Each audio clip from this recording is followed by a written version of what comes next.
Het Leger des Heils in Dokkum had zo'n kwad een koffie- en theebakfiets. De organisatie had een buurthuiskamer in Dokkum, maar net volle mensen weten dat dat echt daar zit. Daarom is de bakfiets een goede onwinst voor het team. De bakfiets is ervoor om de week in te gaan, om mensen op te zieken. En om dichter bij de mensen te komen, bekendheid te aan aan onze buurthuiskamer, maar ook om er voor hun te wijzen, een bakje koffie uit te delen. De koffiebakfiets is mogelijk maken door de opbrengst van de ierlijkse badeentjesrace in Dokkum van Lions, wat naar het Leger des Heils gier.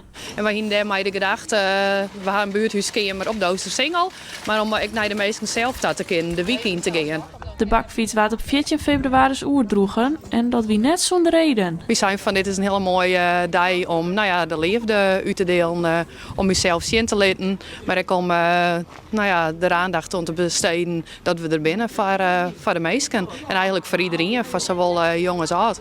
Reacties van, oh wat leuk dat je hem dit doet en wij wisten helemaal net dat Leger des Heils in Dokkum zit en nou, we komen graag een keertje langs, wanneer ben je hem iepen.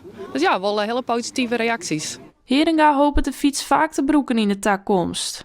Het mooie waar komt er weer aan, dus het waar had ik wel invloed.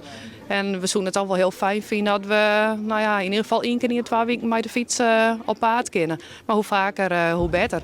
Het Leger des Heils in Dokkum draait op vrijwilligers en stagiaires, maar om de fiets zo vaak mogelijk broeken te kunnen, binnen nog vollental mensen nodig. En wij zijn dus 6 middags in de week bij Wiepen.